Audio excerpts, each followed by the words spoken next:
Hey there folks, this is GreenyXI, welcoming you right back to Let's Play Umineko. This is episode 41. In last episode, we saw how Beatrice, or the shell of Beatrice, the human body of her, died back when Rosa encouraged her to leave her little cage that Kinzo put her in. And we also made it to midnight, the witching hour, which is when the games are really going to start being played, right? We've seen in the other two arcs. I wonder if it'll fare any better for our characters this time. Let's get going. Well then. How will this game be resolved? You may submit or you may resist. Either way, it'll truly be an entertaining banquet worth betting my short remaining life on. In his dimly lit study, occasionally brightened by lightning, Kinzo kept mumbling and laughing to himself. On the antique clock with the intricate design that had been sitting on his desk, the two overlapping hands tilted to the right and began to slide. The measure of time that counted up to 24 had returned to 0, and had begun to count back again. Odd.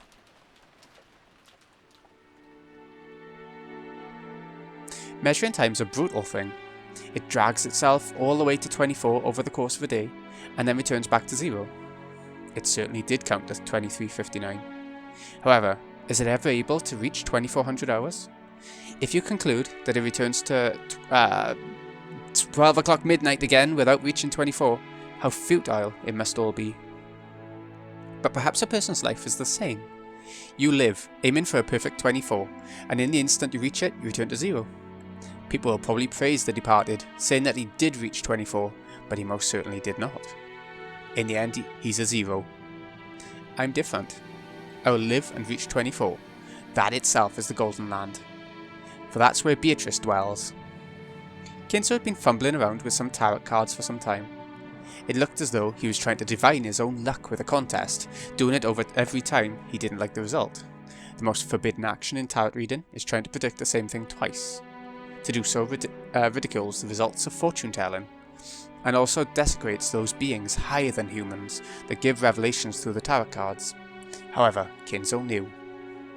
Tarot cards shouldn't be used twice because, since they're nothing more than a random number generator, reading them twice will naturally cause a different result to appear. Therefore, reading them twice was only forbidden to preserve the mystique of the tarot card's results. However, that didn't mean that Kinzo didn't take tarot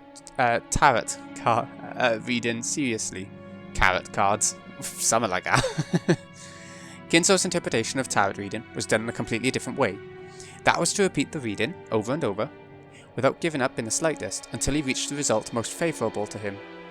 The mark he set for this most favourable result would vary, but when he demanded the most favourable result in a strictly literal sense, it was the same as a simple roulette of luck, where he seeked an arithmetic miracle. However, Kinzo used miracles of numbers as the basis of his magical power, so this functioned perfectly well as a magical ritual. In other words, until the result he desired appeared perfectly, he would strive to repeat the tarot readings over and over, with conviction, turning the feelings of his heart into prayers, so that when they reached the heavens, they would be sublimated into results. This was Kinzo's personal magic interpretation. Therefore, even though Kinzo's tarot cards were no different from those generally used, the way in which they were used was completely different. Tonight will not go as I thought. Kinzo stopped his hands for a second. He seemed not to be getting the results he wanted. On the contrary, bad cards that shouldn't show up so often appeared repeatedly, and continued to interfere with the miracle Kinzo wished for, so he's not going to get to see Beatrice again maybe, according to the tarot cards. Is that how it is? Kinzo seemed to have received some revelation that was different from normal, but judging by the unlucky cards scattered across his desk, it was difficult to imagine that the omen had been a good one. For a while, Kinzo closed his eyes tightly, pondering something. Then, as the thunder roared, he made up his mind about something, took the telephone receiver and dialed. It is I. Is Genji there? An urgent matter has come up.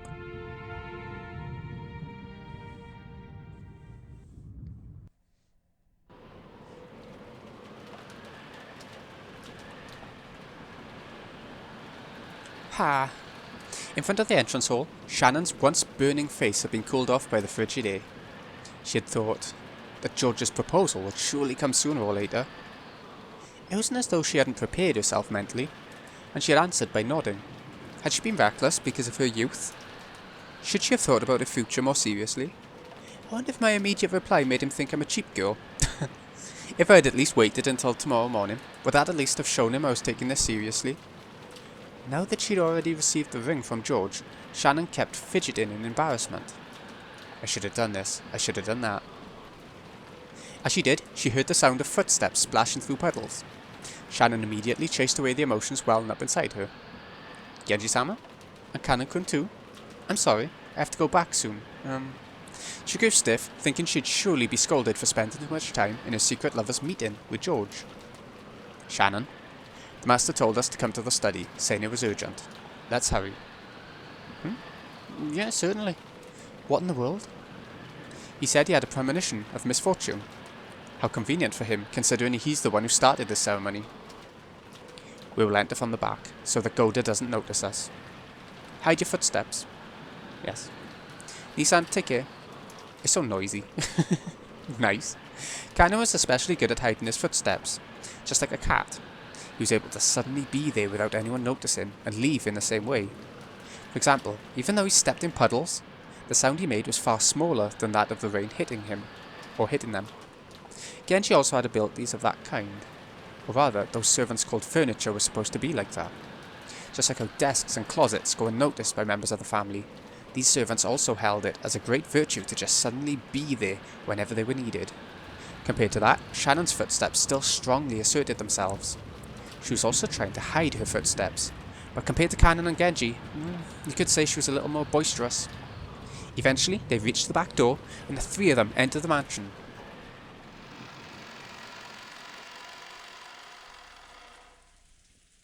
Immediately, they thought they felt something. It was different from a sense of smell, and it seemed to hit the depths of their noses.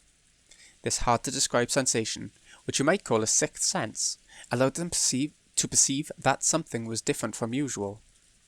Genji-sama. Indeed, let's hurry. That sensation made it feel as though a tense something was pressing in around them.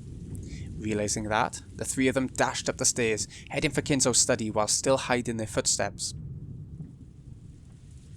When they dashed up the stairs, that smell of sweet poison, peculiar to Kinzo's study, reached their noses. What is it, Genji-sama? The barrier is dead. After hearing Kanon's words, she looked at the door to the study. A scorpion pattern was engraved on the doorknob. A powerful ward against magic. The final barrier which protected Kinzo himself. It had been broken. Of course, there was no change to the doorknob that the eye could see. However, those who could understand things people couldn't perceive were able to recognize that a dramatic change had occurred. Master? Master! It's Genji. Please open the door. Genji called in this way, after knocking several times, but there was no answer from the study. Shannon, guard our backs. Kanon, search inside the room. Yes.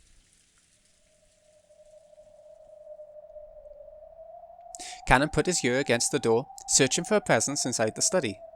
To protect the backs of the pair watching the door, Shannon faced the other way, ready for the unexpected. The master must be in here, but it's too quiet. Do you mean to say he's safe? No. It's too quiet.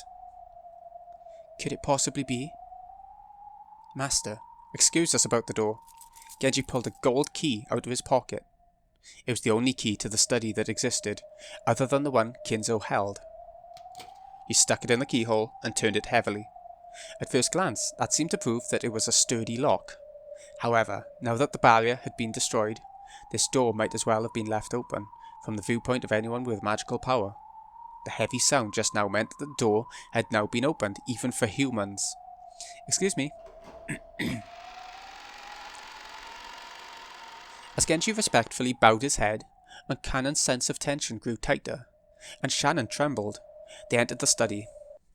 They immediately discovered Kinzo's figure. He was sitting on the reception sofa so that his back faced them. Genji noticed the person sitting across from him, and again bowed deeply. Kanon also noticed that person, but he didn't bow his head. He stood in front of Shannon and spread out his arms, blocking the way to her. So without even seeing that person's face, Shannon already had a good idea who it was. So you have come, Beatrice-sama. Genji, is it? You came very quickly. Yes, it's always best when furniture answers to their master's call quickly. Unlike this person. So, Ronove-sama has come as well.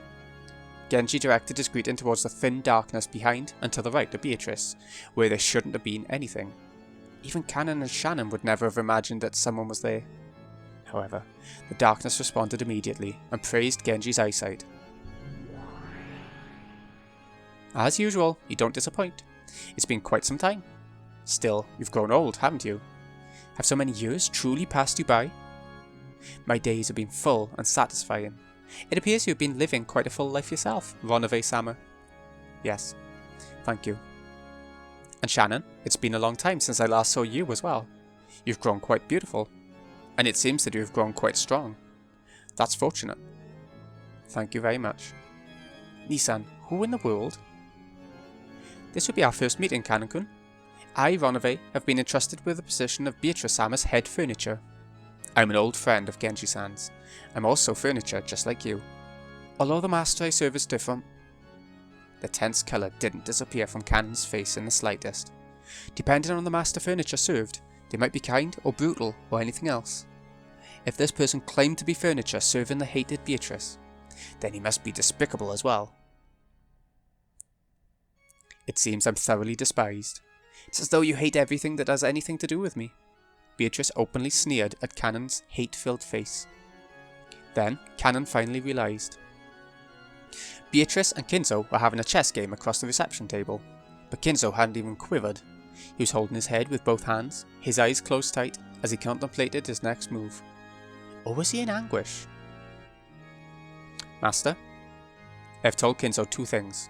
There was good news and bad news. The good news is that he'll have the good fortune of being reunited with me before the ceremony ends. The bad news is that Kinzo has been selected as the very first sacrifice in the ceremony. Oh, that's unlucky. There's absolutely nothing I can do about it, because it truly was decided by the fickle roulette. Liar! We know you're just a murderer who kills for fun. Stop it, Kanon-kun. So, Kinzo, isn't it about time you decided to accept your loss? With this, our long contest is at an end, yes? At a glance, it was hard to make out the situation on that chaotic chessboard. However, judging by Kinzo's anguish and Beatrice's malicious confidence, it seemed to be over already. It's unavoidable. Perhaps even this could be amusing. It is to me too. Resolving my contest with you may bring a flood of emotions, but it's already surpassed love and hate. It was fun. These past few decades certainly weren't boring. Beatrice advanced to a queen and made her final move, and that decided it. Checkmate. This is my final tribute to you. Without any reservations, sleep. Kinzo suddenly stood up and laughed like an opera singer facing a full crowd and spreading his arms, as though he had succeeded in a century-long plan. That laugh spat crimson. Crimson flames poured out from inside him, spitting even out of his mouth, ears and nose, and all at once his body was wrapped in hellfire. But Kinzo kept laughing. The more he laughed, the more the hellfire spewed from his entire body and began to char him. Those flames became a brilliant light, which dazzlingly shone on the various magical tools throughout the room, making their distorted shadows dance across the walls. Those shadows looked like the dead in hell, watching over Kinzo in ecstasy as he burned. And, for one who had made a contract with a witch, it was an extremely fitting end, in accordance with those terms. After laughing and howling in the roaring flames for some time, Kinzo flopped to the ground, as though he was a puppet whose strings had been cut. Those incredible, blazing flames disappeared as though he'd been completely burned up, and afterwards nothing remained but a festering and burnt corpse that one could hardly bear to look at.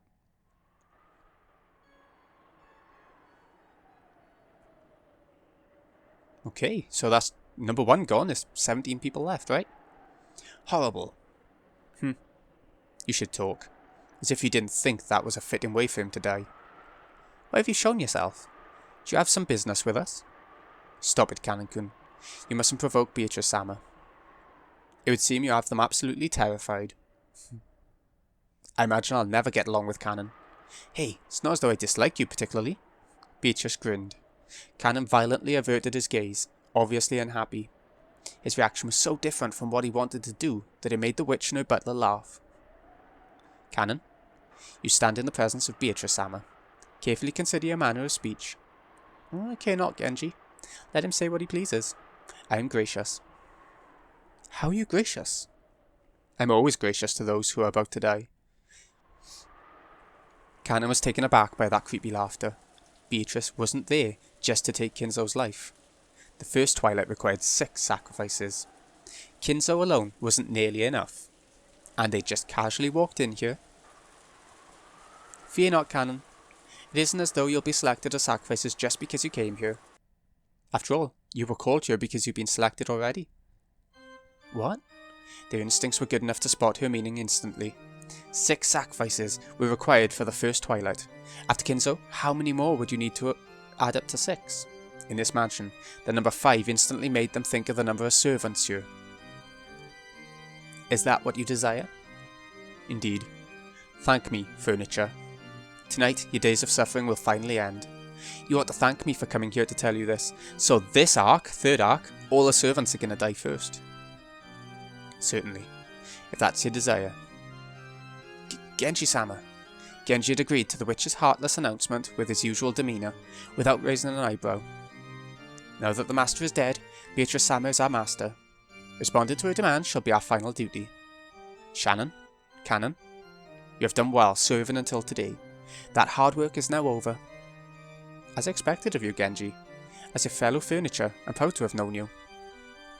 Shannon, do you have any objections? No. I heard that George-sama gave you a ring. Do you still say that you have no regrets? Yes. That blessing was more than furniture deserves.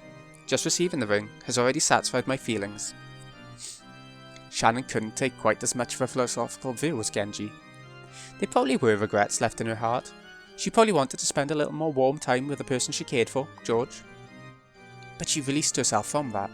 She took a single deep breath, and a blank expression rose to her face. Very well. It does surprise me a tad to find that you've gained such composure, Shannon. It seems you too have taken a philosophical view as furniture.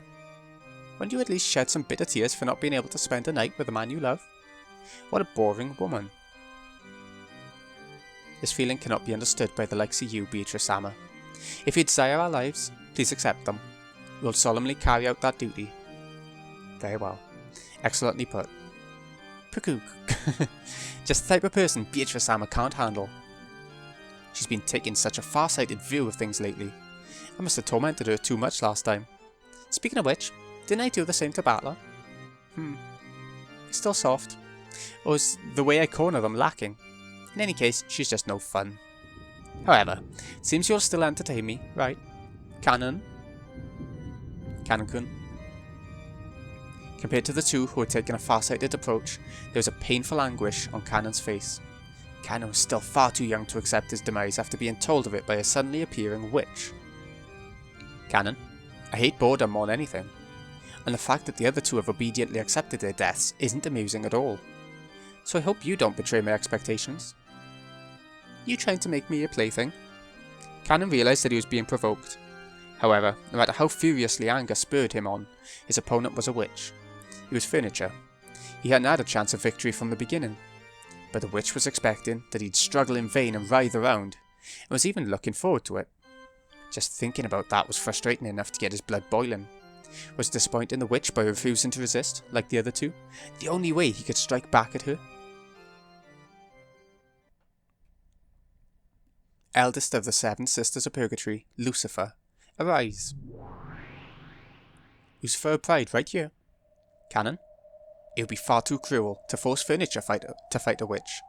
No matter how much anger spurs you on, you'd have no hope in a battle without a chance of success. Of course, such a battle would be boring for me as well. So, let it be furniture against furniture. Why not resolve it with a battle between you two? That should be enough to allow you some hope for victory, right? Forgive me, Beatrice-sama, but how could I be inferior to this good-for-nothing furniture? As if this cutie would have any chance against me. Prove that you can defeat my furniture, the 7 stakes of purgatory. If you manage to win through, let us see. I'll let you select the 5 who will escape becoming one of the 13 sacrifices. I will welcome the 5 you recommend into the Golden Land without any conditions. How about that? Cannon understood that he was being provoked. However, the witch's offer was very tempting. By this point, Cannon couldn't care less about this evil ceremony the witch and the rest were trying to carry out. On the contrary, it was much more important that he remain alive so that he could be invited to the Golden Land, and have his wish granted by Beatrice there. You cried, saying you'd had enough of being furniture, right? I shall grant your desire.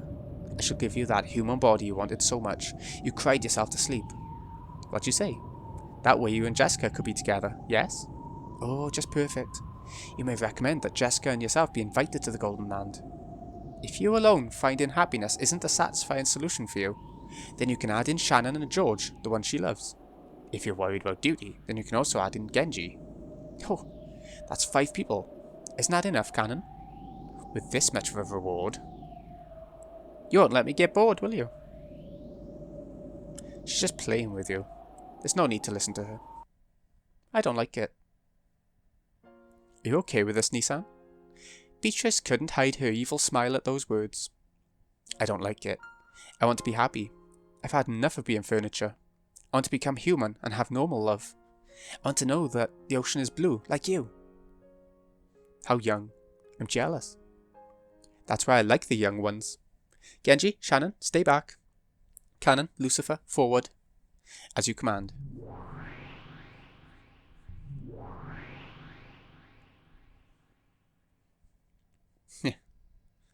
I don't like it.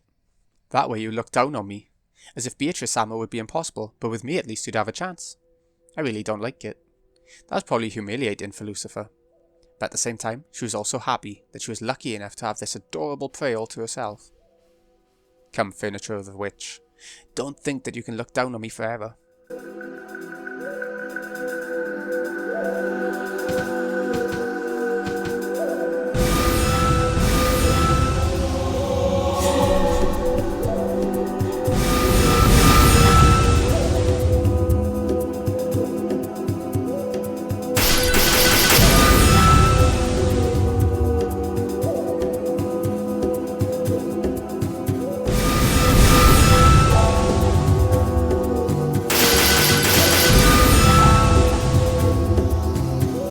So, Battler, isn't this a fun show?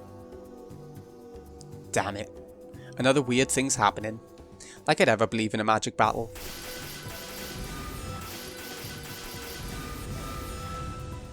Look, look, don't turn your eyes away. Look at it. Look, look, look. It's magic. It's furniture. No matter how much you tried to deny me and magic. Look, look, look, look, look.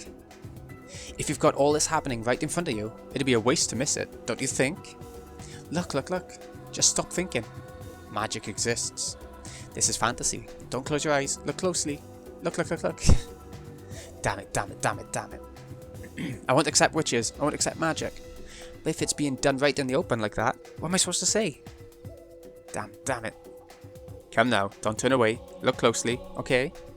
Magic exists. This is fantasy. So stop playing detective. I know your secret. You actually don't really like to think things through, right? Then just stop. Stop. Look, look. It's gotta be fantasy. Gotta be fantasy. Shut up, shut up, shut up. Don't talk to me. This guy's getting stubborn. Won't you apologize and crawl on the ground right now for being so conceited that you thought you could beat me? If you did, I wouldn't mind forgiving you, okay? Then you wouldn't have to have your skin ripped off while you're still alive. Or get lashed all over your body as you squirm until you die. You're a cutie, so apologise. If you do, I'll finish you off so gently while it still feels great. Be silent, furniture of the witch. I have no intention of speaking with you. So you're saying you think nothing of me? That disrespectful gaze of yours is really ticking me off. Cannon-kun? Isn't he stronger than he was against Satan? This is why humans are so frightening. In fact, sometimes they even become witches and treat demons as butlers. So which should I cheer on? Are you saying this guy's on par with me? Don't look down on me. As long as you have that pride, you'll never defeat me. You speak of Lucifer, the eldest of the seven sisters of purgatory, and say that I cannot win? How conceited.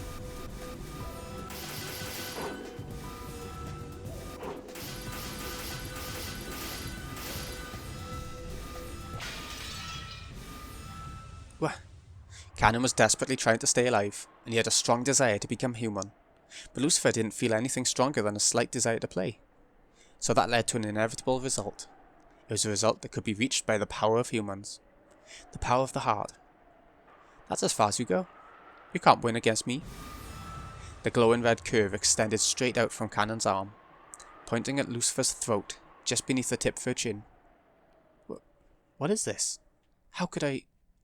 There must be some mistake. As she ground her teeth in irritation, she tried to deny the truth right before her eyes. But no matter how much she believed in her own superiority, it didn't change the facts right in front of her. Oh, well done, Canon. Wonderful, you haven't bored me. How pitiful my furniture is compared to that. Lucifer, you're boring, milady. Was this opponent really too much for you to handle?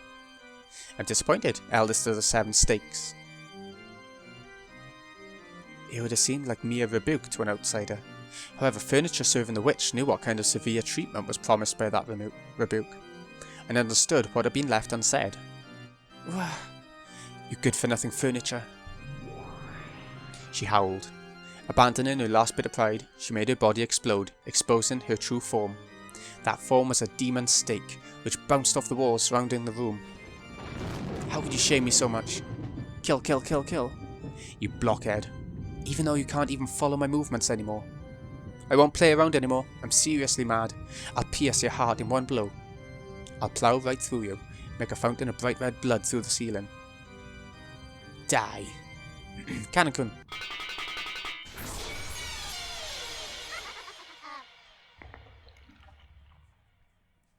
After flying about wildly for some time, with the speed approaching the limits of what a human eye could follow, Lucifer flew at Canon's heart.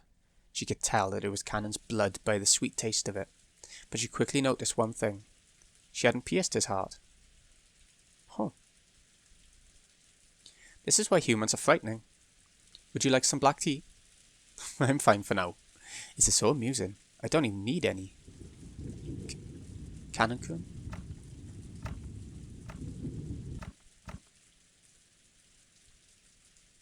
You were arrogant again. I told you that you won't be able to defeat me. The floor was stained with dripping blood. It really was Canon's blood. But it wasn't flowing out of his chest. Canon had sacrificed his own left hand to protect his heart.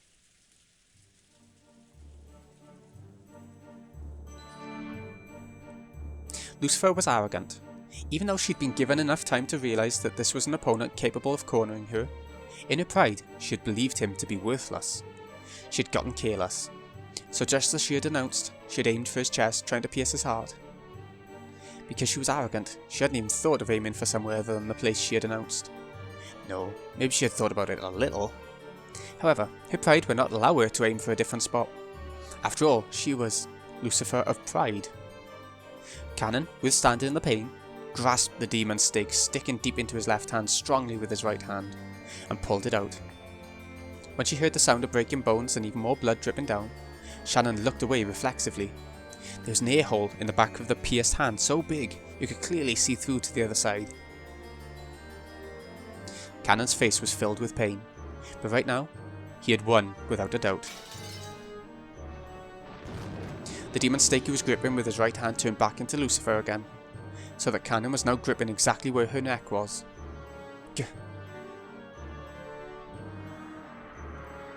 It's my victory, Beatrice. Canon didn't hold back at all with a hand gripping Lucifer's throat. She had challenged him again after their fight had already been decided. Canon had no obligation to be considerate. But even so, Canon released the witch's furniture. Was it his naive humanism, his pity for another furniture, or final bit of respect to the witch? In any case, when she was released, Lucifer fell down, face down, on the ground, retching and moaning over the pain in her throat. Spectacular, Canon. Your great efforts have proven the correctness of some of Kinzo's research. Ronove was clapping his hands. To Canon, who had won at great cost and had a wound on his left hand that wouldn't close, Ronove's applause only felt like mockery. All possibilities dwell within the human heart, was it? My, this is why humans are frightening. Well done, Cannon. You were victorious. Spectacular. You okay, Cannon-kun? Shannon ran up to him and wrapped a handkerchief around his left hand, which was still spraying blood. That was incredible, Cannon. Truly incredible. Even I was hoping, at least a little, for an upset. That you didn't let me down makes you truly splendid furniture. I think better of you now. I honestly think better of you. You haven't forgotten our promise, right, Beatrice? Indeed. Of course I haven't forgotten. Witches and demons may be inhumane. However, we are much more noble than humans when it comes to keeping promises. I will not go back on my word. I guaranteed that if you won, I would give you the right to decide the 5 people who will escape becoming the 13 sacrifices. Beatrice-sama, it's not like I've lost. I think she has lost. When Beatrice waved her pipe, heaven and earth turned over just for Lucifer. So as a horribly natural result, she fell onto the ceiling. The ceiling doesn't seem that high to people standing on the floor. However, people who fall on it upside down and head first usually don't agree. Milady, isn't that a little much? Perhaps you're right. I suppose I'll forgive her. Beatrice waved her pipe again. When she did, the magic that had been affecting Lucifer was released. So as a horribly natural result, this time she fell properly back onto the floor. Oh shit. Beatrice-sama, forgive me. What are you so afraid of? I've already forgiven you, haven't I? So, Cannon, should we continue? Continue what? You aren't saying you want me to finish her, are you? Ah, no. It isn't over yet, right? What isn't? Stop dodging the question. I did promise you your reward, didn't I? If you could defeat my furniture. The 7 stakes of purgatory, right? Come, arise, the 7 stakes of purgatory. The 6 younger sisters of the worthless elder sister.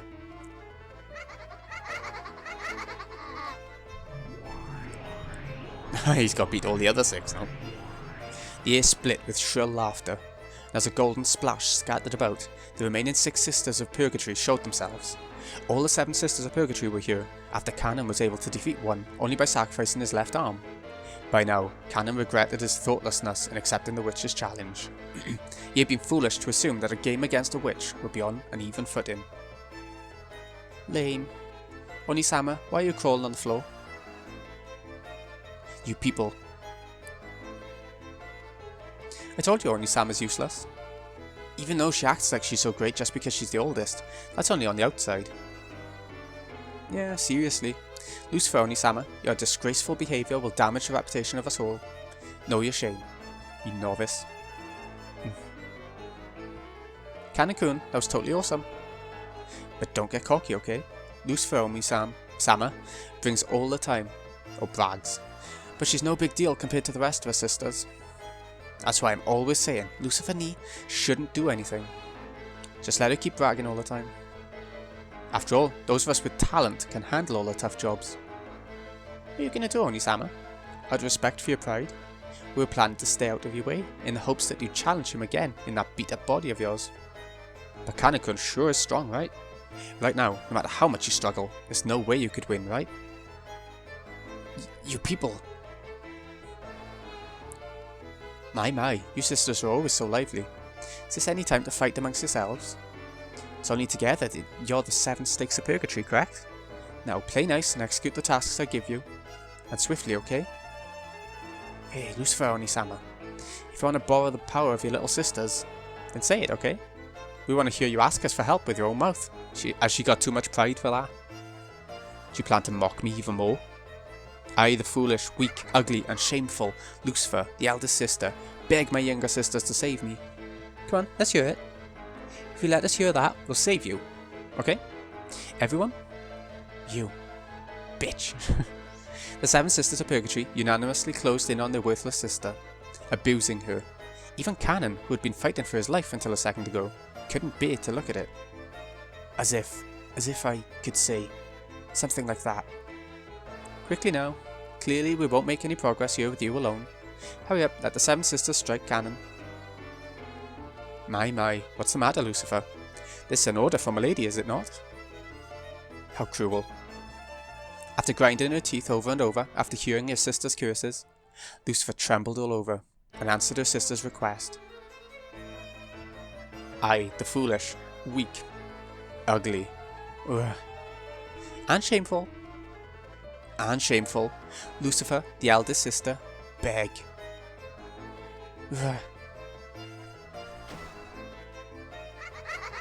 The girl known as Pride was finally unable to endure the words she was saying and broke down crying. However, the 6 younger sisters kept giggling cold-heartedly.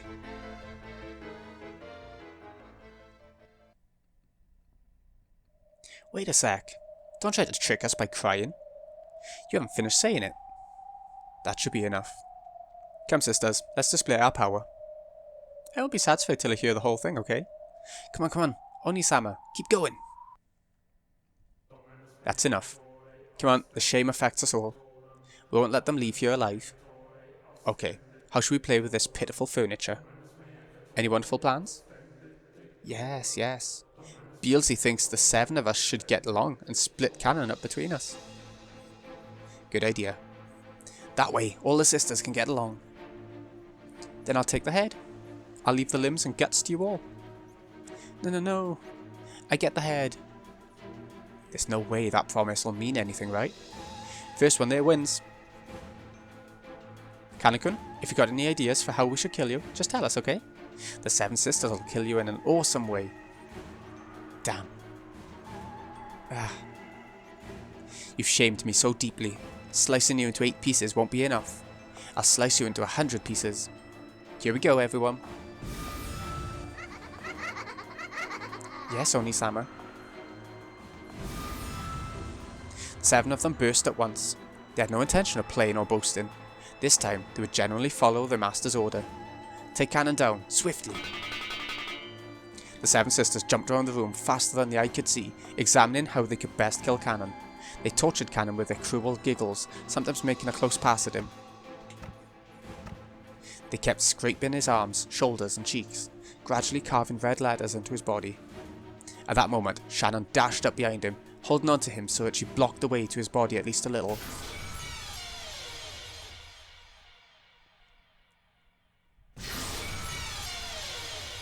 I'm liking getting to know the sisters a bit better this time. At the same time, a red cylinder wrapped around the 2 of them, like a beam of light sent from heaven. That cylinder repelled the evil ones who tormented Cannon. What? You're mean. Mean. This has nothing to do with you. Ah, I see. You must want to play with us. Then I'll take it. All mine. Beatrice-sama, can we take Shannon as our prey? I don't mind. Do as you like. It seems Cannon alone won't be enough to satisfy your gluttony. You have our deepest gratitude. Come on, I'll make you regret coming out uninvited. I'll turn you into scraps of meat so unrecognisable you won't be able to tell which is which. Mix you and mince you into hamburgers. Idiot, breaking that barrier should come first, right? Don't let your gluttony get in the way of your job. Yes, Oni-sama. As a horribly natural first action, the 7 sisters began to destroy the barrier Shannon had created. Shannon's barrier certainly was strong. It was powerful enough to impress even Beatrice. With its strength, frail furniture would turn to dust just by touching it, and it was firm, like a tree with deep roots. But no matter how big a tree gets, it'll eventually surrender to a saw or an axe.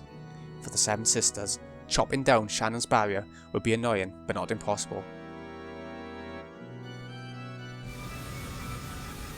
That's them hitting it, right? A sound like beetles jumping about grew even fiercer and filled the room. The red barrier began to be cut up and eroded away as though with an axe. A saw? No, a chainsaw by now.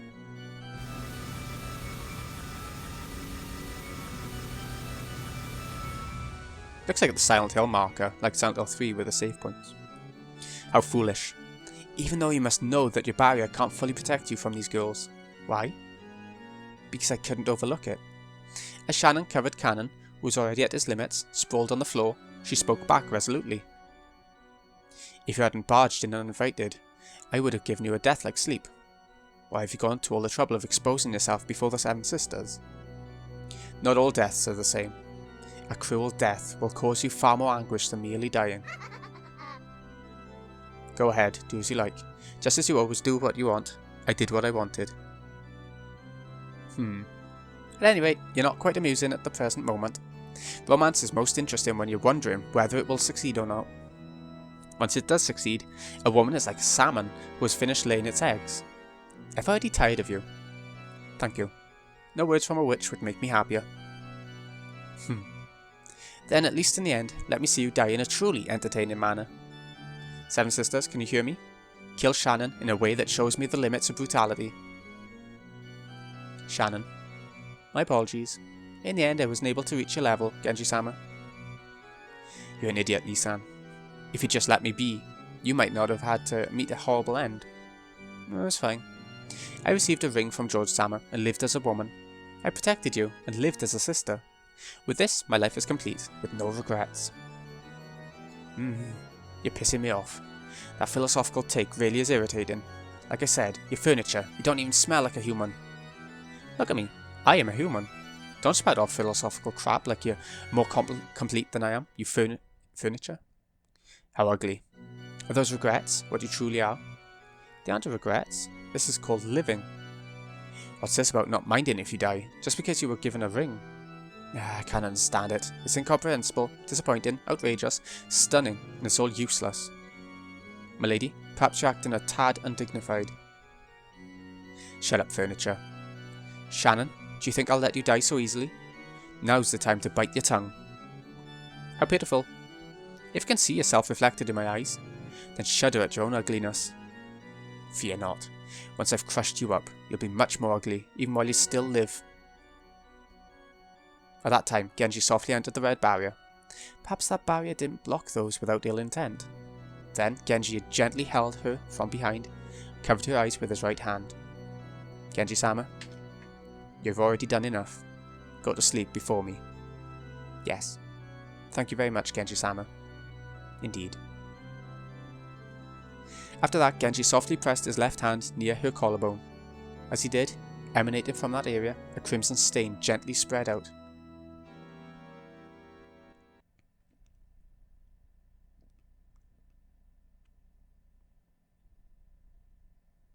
When Genji removed his hand, bright red, fresh blood oozed out of there. It only happened for the first instant, and it was shaped like a crimson rose.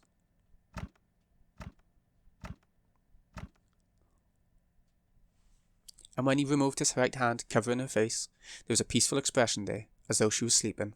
Then she fell softly, silently, and slept.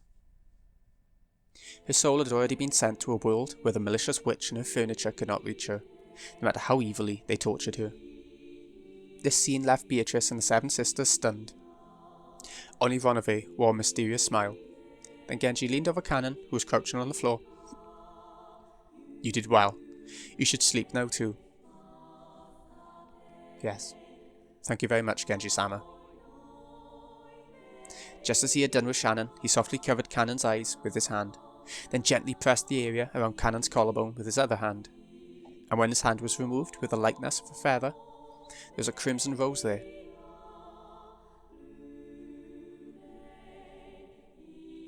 But that rose shape quickly turned into the stain of bright red blood pouring out. What is that? What a boring person.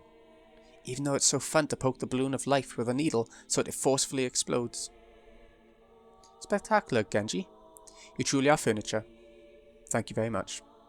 Well then, Beatrice-sama, Ronove-sama, with this as my final task, allow me to rest. Damn you, snatching away my fun. Why don't I take all the thrashing and mashing I wanted to do to them, and give it to you instead? Beatrice faced him with an unsatisfied expression, but Ronove spoke quietly to Genji with a soothing smile. You worked hard. You are my greatest servant. As a final gift, I shall bestow upon you a peaceful sleep, fitted for all the labours you have performed. What? Wait, it's not your place to. When Ronove snapped his fingers, Genji slumped to the floor like a puppet with its strings cut. Suddenly, and yet gently, he crumpled, falling into a sleep that no witch could call him back from.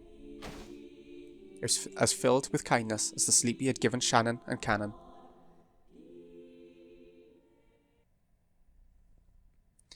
What was that, Ronove? What a boring anticlimax. You're not a mighty great witch, milady. What happened here is hardly worthy of your concern. It isn't like you to let the provocation of someone like Shannon get to you. What was it that had Beatrice so irritated? Was she still unable to remove the thorn of Shannon's words? Runaway laughed lightly, as though lamenting the complexity of humanity and a woman's heart, and ordered the seven sisters to go. After all, there were still 2 sacrifices left for the first twilight. The 7 sisters disappeared in ecstasy. Ah, that's where we're ending things. So 4 of them have died so far. 14 left. It's only been 20 minutes-ish. Okay, the games are starting. Will the last 2 servants out of the 6, out of the 5, like they were saying, be the final 2 sacrifices of the first twilight? Guess we'll find out next time. So, this has been Greeny XI.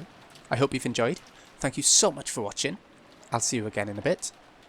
For, I guess, more servant killing. In a bit, folks.